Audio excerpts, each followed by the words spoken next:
So we've come up to Alston Shooting Grounds and we're going to do a old Winchester versus new Winchester pump action.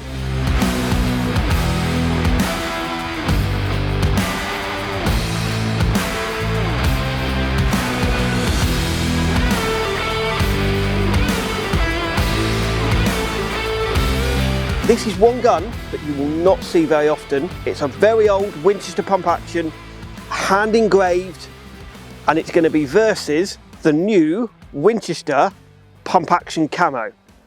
But before we shoot it, I've gone and lost it. So we've got to go and find it. Put it down and we can't find it.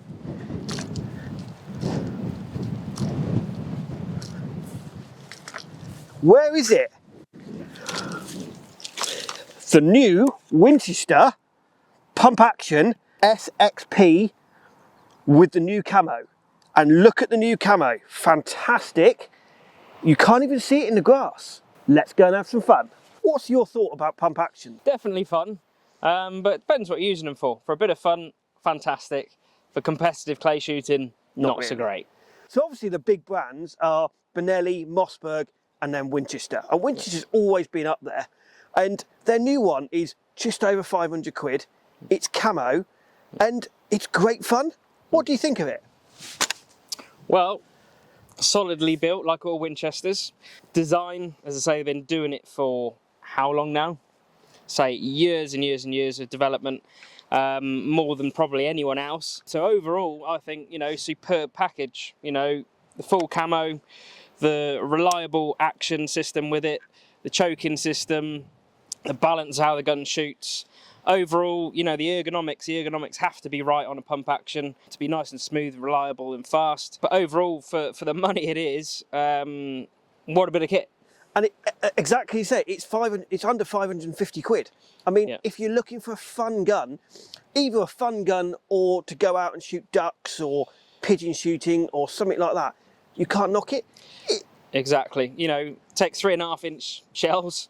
So some big shells, proof with steel, even down to take it clay shooting if you wanted to.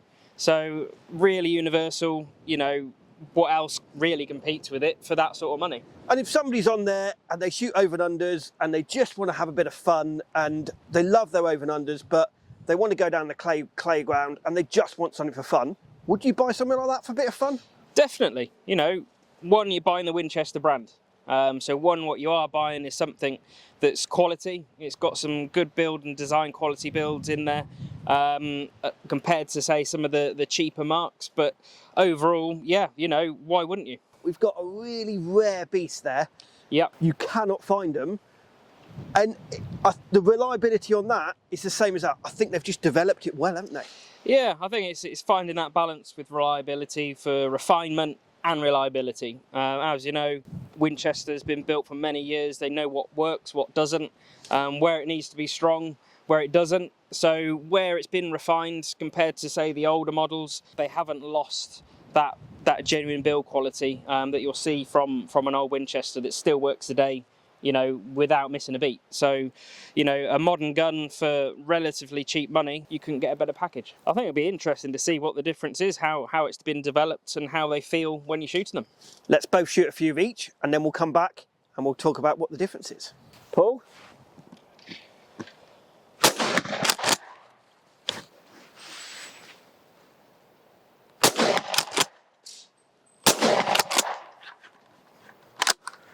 No recoil at all. That's good. That is... Paul?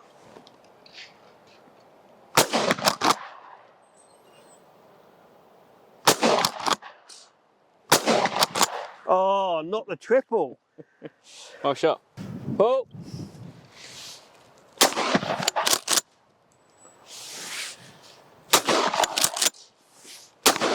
Dan's obviously better than me with the new semi-auto. Feel like an American. What do you think of that? Yeah, to be fair, I was expecting one more recoil than what it is. Balance, pointability, handling, really good. I'd say it's on par with, say, most sort of semi-autos, how they feel. Comb height's really good. So you can actually see down the barrels, where a lot of semi-autos, so you've got different shims, but you're generally out the box as such, you can hardly see down the barrels. So it's nice and high in there. nice recoil pads, and the feel up front's really, really good as well. So yeah, And overall. the other thing I would add towards that is it looks complicated to use, and actually when you do the first one, it's not actually as complicated. It's just fiddly. I say, if you're not used to it and you're not knowing how the mechanism works, it does feel a bit alien. But again, once you use it a few times, I think you get used to it. And it is a fun gun for 500 odd quid. Yeah, I mean, you know, I guess Americans use it wildfowling as well. So obviously it's a utility tool. There's less to go wrong with one of these, I guess, than a semi-auto. And they're easy to clean. Exactly. So more of a utilitarian tool. But to be fair, even if you call it a utilitarian tool, it's still pretty refined. Yeah. Cool. Right. Right. Another few. Let's see if you can repeat it. Exactly. Oh.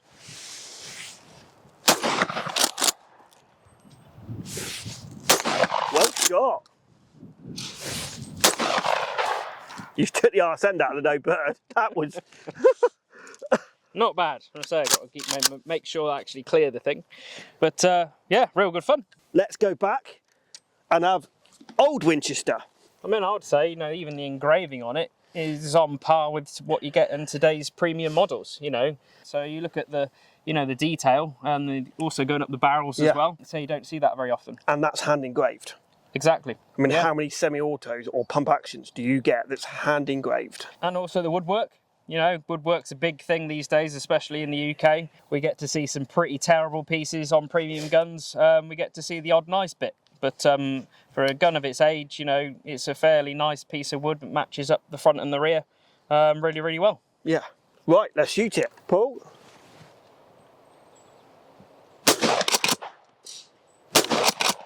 Paul. Paul.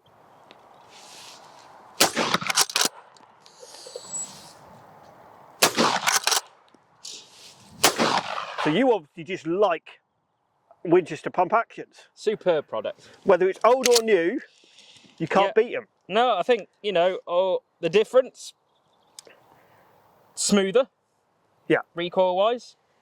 But as far as balance and pointability, they're quite similar. But considering that's 60 years old, and that's brand new, comparing the two together, you still can't knock that gun, can you? No, not at all. As I say, you know, for its age, they all have their little ways about them, on obviously how you load them. But I think, like with any pump action and all the mechanics and all the locks and the little switches, once you get used to it, you know how to operate it, it's nice and easy. And what about the trigger pulls? Trigger pulls, superb. You know, I was expecting almost like a barn door, trying to shut the thing. I would say they're on par with the modern day, you know, Winchester, to be honest. If I could get my hands on one, I'd definitely have one of these, just for a bit of fun. And obviously, it's just more of a collector's piece as well. And if you wanted to take it out for a bit of fun when it's not raining, brilliant. But if you wanted a pump action for modern day sort of bit of fun, clay shooting, duck shooting, all the rest of it, why wouldn't you buy a modern Winchester? And you don't want to spend a lot of money. Exactly. Absolute bargain price, really, for the product that it is and the brand that it actually is. So, old Winchester versus new Winchester. You've heard both mine and Dan's comments about it. Comment below what you would think. Would you buy a new Winchester? We would love to hear your feedback on what you think. And also, if you feel that what we said is right, is wrong, I hope you've enjoyed this programme. I hope you've enjoyed the slightly different way of doing a gun review. Please comment below on any thoughts or anything you would like us to change. Like us on Facebook, follow us on Instagram, join the membership for as little as $2.99 a month. And don't forget, the Blaser Cup, the events on the events page, all the events at Alston Shooting Grounds or Oxford Gun Company, all on the Shooting Channel website. So we'll see you on the next one. Thank you for watching.